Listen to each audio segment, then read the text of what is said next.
Hi guys, so in this video I'm going to be showing you guys how I make my ginger drink. Ginger is really good for inflammation and I've been craving a lot of ginger. And I figured why not drink ginger while I have this Bell's palsy because it helps with inflammation. So I'm going to show you guys how I make my ginger drink. There's lots of different ways to do it, but this is just personally like my preference. So let's get to it. Alright guys, so the first step, obviously you're going to need some water. I just took my regular drinking glass, filled this up all the way, and then I filled 1.5 glasses and I put it in a pot and I'm putting it on high. The next thing you're going to want to do is get some ginger. I picked this ginger up from I think Whole Foods, but it's just like Armstrong ginger. What I do, there's so many different ways of doing this, but you can actually do it in a juicer. I don't own a juicer. I've watched people do it in a blender. I honestly, this is just my technique of doing it, but you don't need anything fancy, really. So you're gonna take the ginger. I already started scraping it. And what I do, I find it's really easy to do it with a spoon, sort of.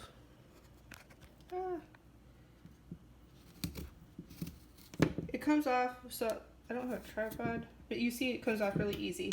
So then what you're gonna do is you're gonna cut it. Let me do that real quick. Alright, so then what you guys are gonna do is you're gonna cut it up like that. There is skin on it, but it's really not that big of a deal. So I've done this a couple different ways, and honestly just do what you have to work with. Don't buy anything fancy. So in the past, I've taken this and just threw it in the water. That's completely fine because I have like a little tiny strainer. If you don't have a strainer, like you can use a bigger strainer. I've seen some people use like a pantyhose or like a sock to drain it out so it doesn't get in your drink so you're not getting chunks in your mouth.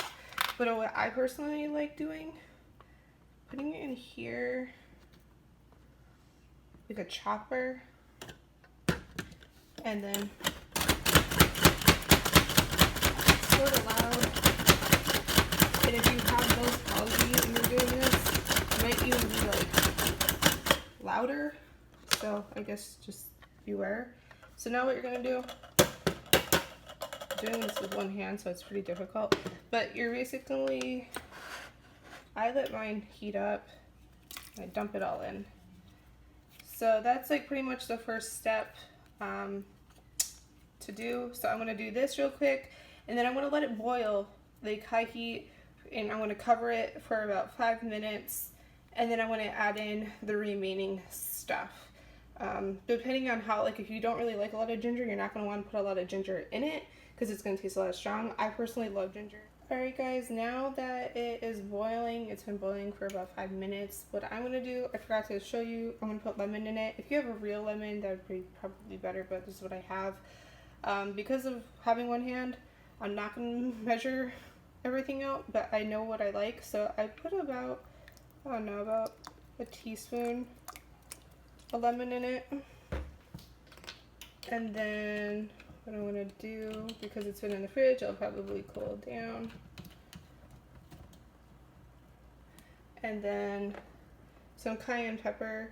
Cayenne pepper is good. It's good for inflammation. So I'm going to put a dash of that in there.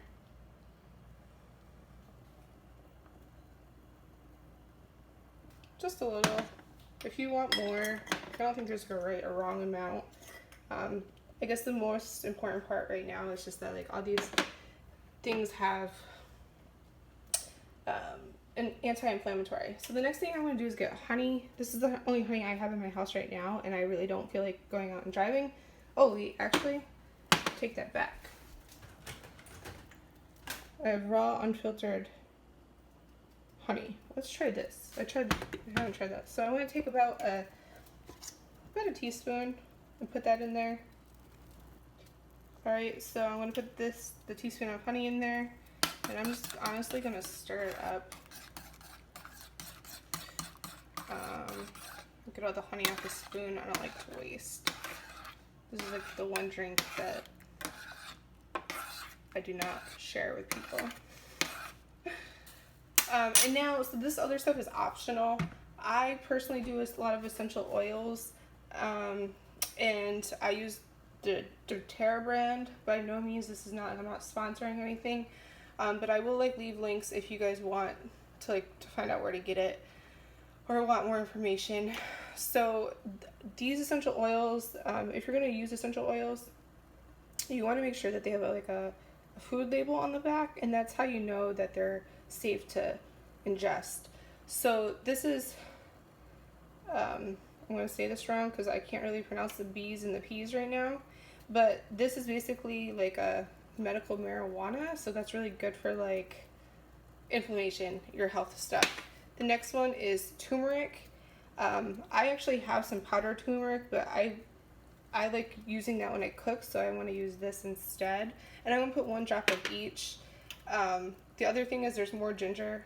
I love ginger, guys. I'm obsessed.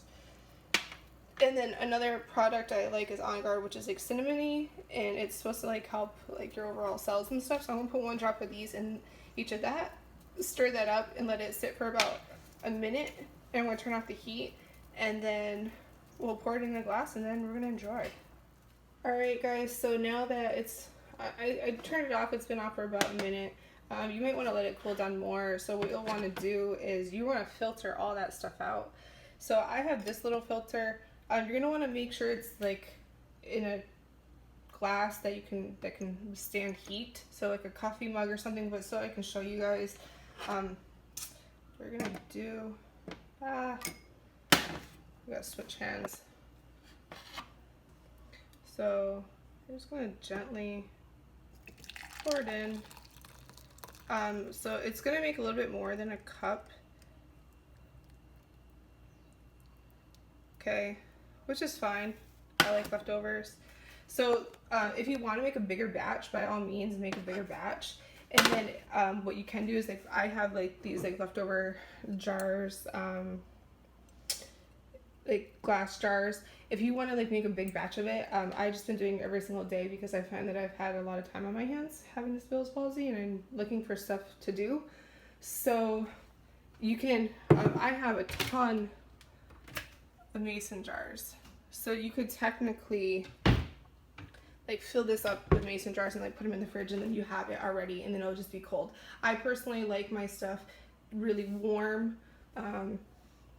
And then I also figured with the Bell's palsy, putting warm stuff in your mouth, the one thing I've been trying to do is swish my mouth around with warm water. Like, you know when you're sick, if you do warm water with salt water, it's actually, it feels really weird, and obviously you can't like keep it in your mouth that long, but it's been helping. I feel like the muscles are loosening up. So it's just maybe a suggestion, but this is what I do, and I want to let it cool down for probably about 10 minutes and then drink it. And then whatever I have left over, I'll put it in the jar and I'll put it in the fridge. So yeah, that's pretty much my routine.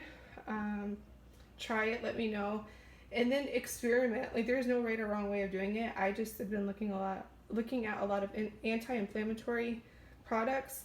The other thing I want to do, I have a huge collection of essential oils. I'm going to actually go through them, and I can make a video and show you other stuff that you can actually put in there if you want to experiment, or if you're into essential oils. So I will talk to you guys soon. Have a good day, and let me know if you guys like this or tried it or tried something similar. I'd love to try other recipes as well.